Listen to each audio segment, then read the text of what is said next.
abordemos ahora el tema de Cloud Native, ¿verdad? Cloud Native, diría, para poder definirla, podemos decir que es un patrón de arquitectura de software, ¿verdad?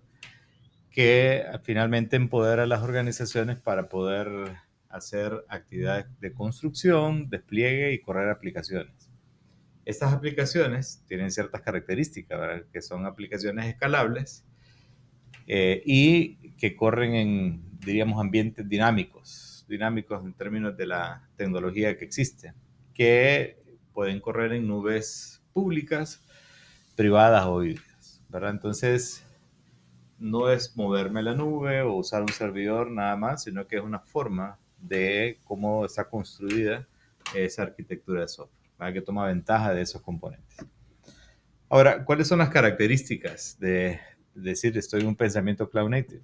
Primero es que está basada en contenedores, es decir, una aplicación tiene que estar contenerizada, diríamos que sería el elemento más pequeño de una arquitectura de esta naturaleza. Y típicamente va a tener arquitecturas desacopladas, ¿verdad? Es decir, gestionadas por eventos o microservicios, tanto sincrónico como asincrónico, ¿verdad? Típicamente van a ser así. Ahora, ese tipo de arquitecturas me permite a mí hacer liberaciones rápidas. Es decir, una vez que ya está contenerizada, es mucho más rápido poner a producción. O sea, de mi código, contenerizar y poner a producción. Es mucho más rápido de que una arquitectura tradicional, digamos, monolítica en máquina virtual. Entonces me permite esas liberaciones rápidas. Otro que la misma tecnología me permite es que es escalable. Es decir, puede escalar de acuerdo a la demanda. Si no tengo demanda, podría tener opciones de escalar a cero o si tengo a lo mínimo posible para efectos de que el tiempo de respuesta del cold start, o sea, o el arranque en frío, sea mucho más rápido, ¿verdad? Pero me permite a mí que sean completamente escalables. Siguiente característica es seguras. No digo de que Monolito o las arquitecturas anteriores eran inseguras, pero tal vez el tiempo en la que podemos asegurarlas son diferentes o las estrategias de cómo asegurarlas es distinta.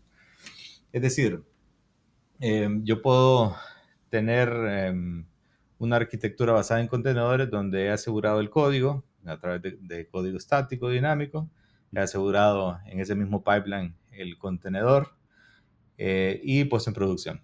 Ahora imaginémonos que en el ciclo de vida de esa aplicación se detecta una vulnerabilidad en el contenedor, dado la imagen que estoy usando o en la que estoy referenciando. La velocidad de hacer el cambio es muchísimo más rápido de lo que nosotros podíamos hacer en arquitecturas tradicionales, ¿verdad? Porque bastará cambiar la imagen a la que estoy referenciando y desplegar nuevamente a producción, ¿verdad? Y ya estaría listo la aplicación asegurada a través de ese contenedor asegurado. Entonces es mucho más fácil, diríamos.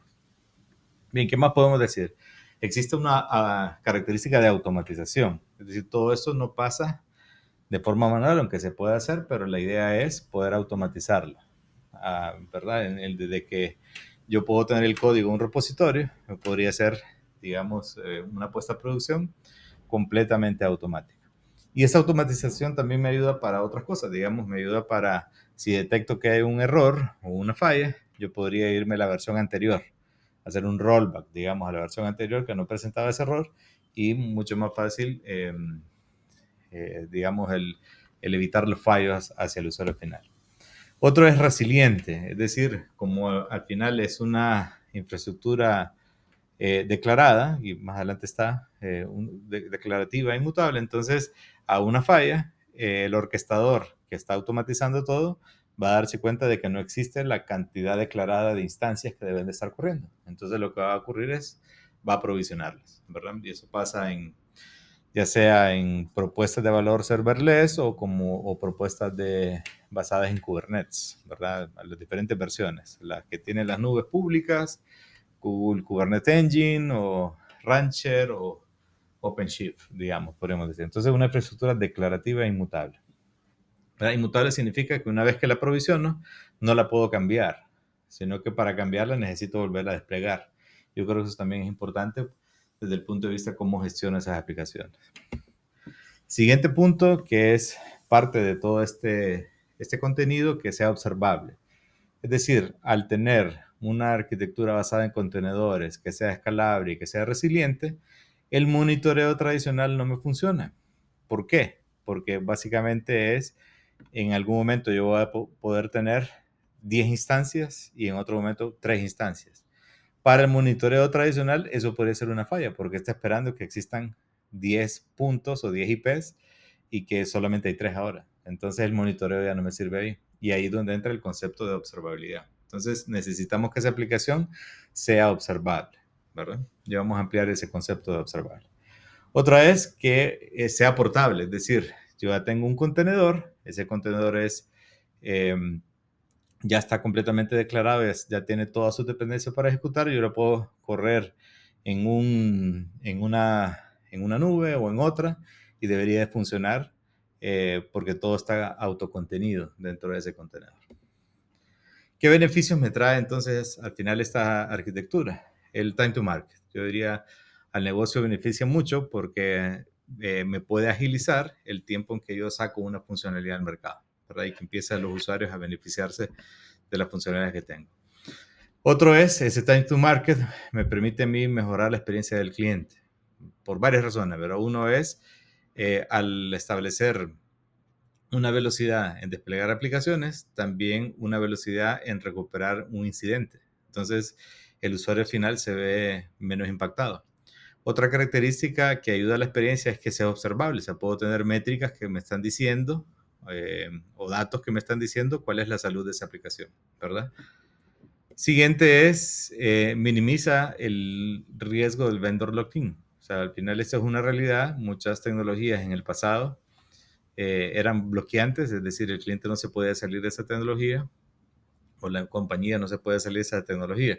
No digo que sea todo malo, pero posiblemente ya en esta era no sea tan importante muchas veces estar bloqueado, ¿verdad? Porque me resta flexibilidad y me resta innovación. Entonces, este riesgo se minimiza al poder tener mi aplicación containerizada y poderla mover a un diferente lugar de ejecución.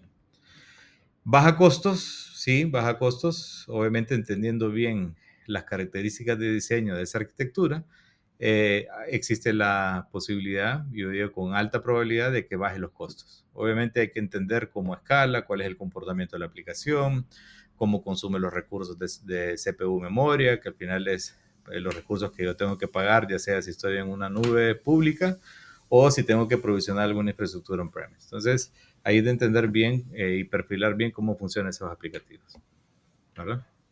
Ahora, todo esto supone ciertos retos y yo diría que hay un nivel de complejidad. Posiblemente si hacemos una retrospectiva a eras, por así decirlo, antes de Cloud Native, venimos de máquinas virtuales, todavía sigue estando, y mucho más atrás veníamos de servidores. Tal vez la complejidad era mucho menor porque desplegaba todo en una sola unidad computacional. Lo que me restaba era la flexibilidad, recuperarme incidentes, el uso correcto de los recursos.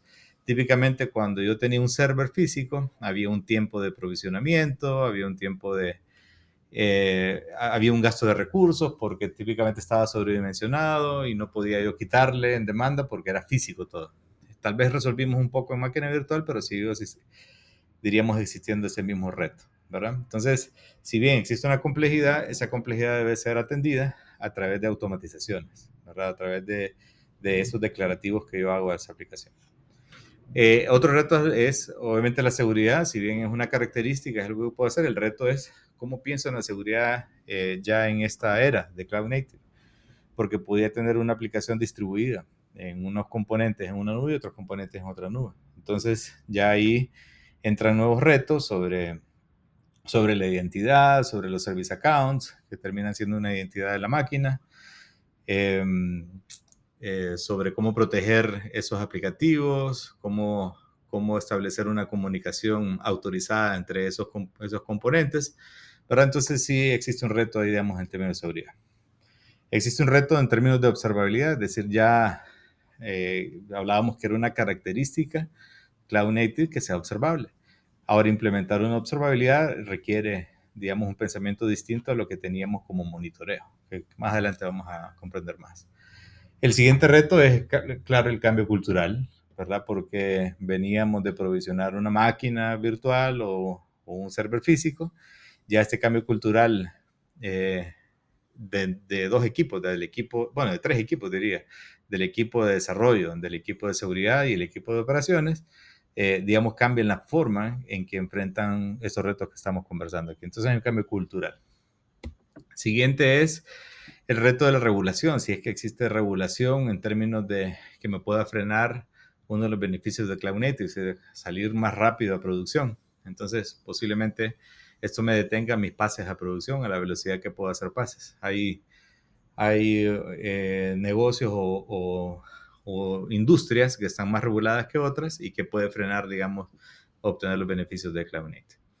Otro reto es la integración con Legacy, ¿verdad? Hay muchas topologías y arquitecturas que me permiten pues, poder tener esa integración con Legacy que en algunos negocios pues está instaurado, ¿verdad? Y es parte del core business y que debemos de interactuar con él.